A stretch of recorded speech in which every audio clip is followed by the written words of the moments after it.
22 million followers in just 4 days. Millions joined the Cockroach Janta Party, and what initially appeared to be just an internet meme soon evolved into a nationwide movement. Protests began, conferences were held, and demands were raised for the resignation of our Education Minister Dharmendra Pradhan. This raises an important question. Just like GenZ protests in Nepal played an important role in forcing political change, can something similar happen in India?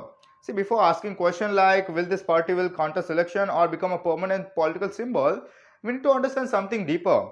See how this viral internet trend became into serious Gen Z protest. Most importantly, this viral internet trend, which has now peeled into ground, can become the voice of youth or just perish like any other viral internet trend.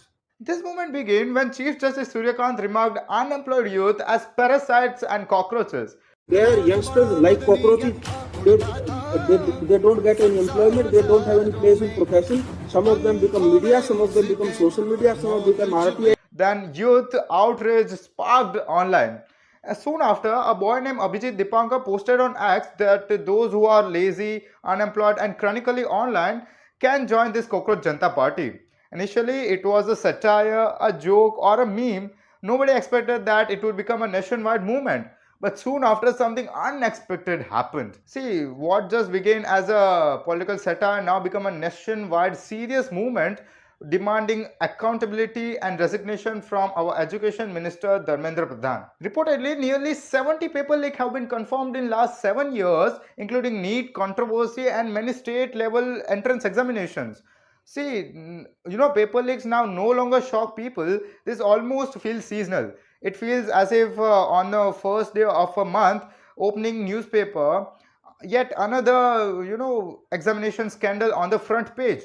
Students erupt anger, public discourse intensified, and yet, movement feds until this cycle repeats again.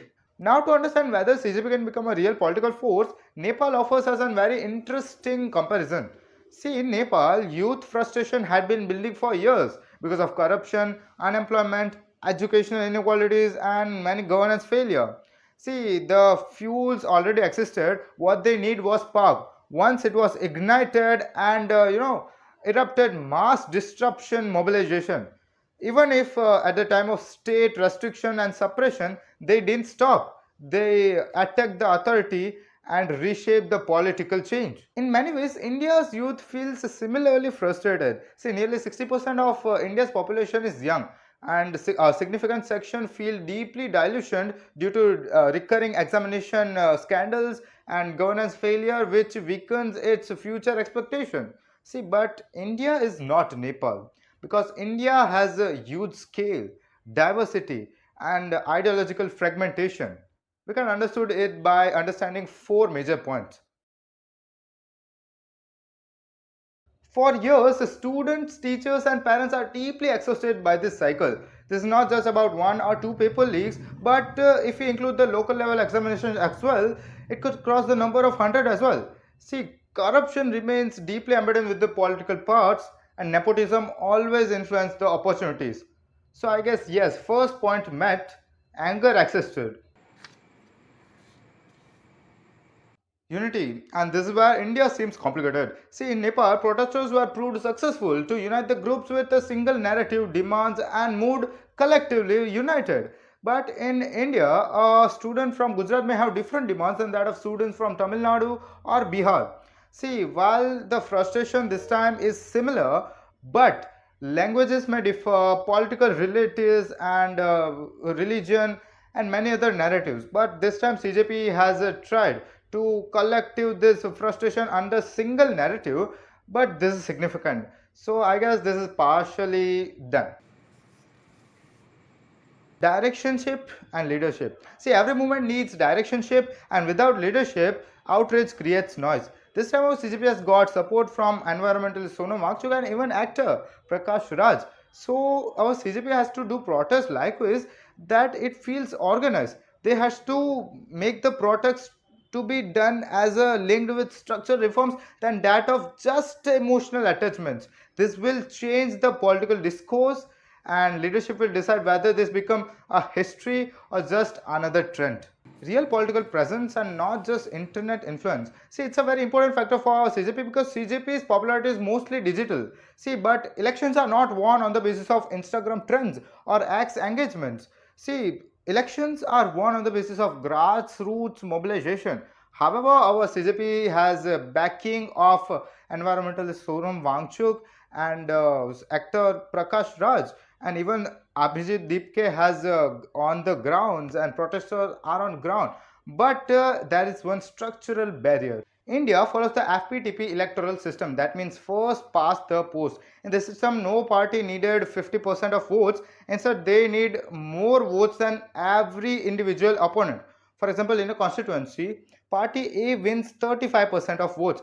Then also they can win that constituency. How? If the opponents are totally divided. That's why in India, vote bank matters. For example, in a constituency, 35% of total population is Dalit. Then all the parties rush aggressively to consolidate that voter bank, and they can win even if 60 to 65% voters does not support that party. And that's why it's a very structural barrier for our CJP, because they need concentrated popularity. So can CJP prove successful to conduct India's next youth revolution? So possibly yes, but just possibility cannot meet all the expectations, but execution does. But in the country like India, where politician becomes blind when the topic comes upon youth, even if they are leading the topic of Vikasit by 2047, this cannot be achieved by compromising youngsters. I like to say that it is not essential to contest elections, but it is essential to discourse the present political system. To purify the political system is essential. And last, I would like to say good job, CJP, and best of luck for the future. All the youngsters, be ready for next move to discourse our present political system. No need to contest all the elections, but to purify election systems is essential. As we all are unique. Thank you so much.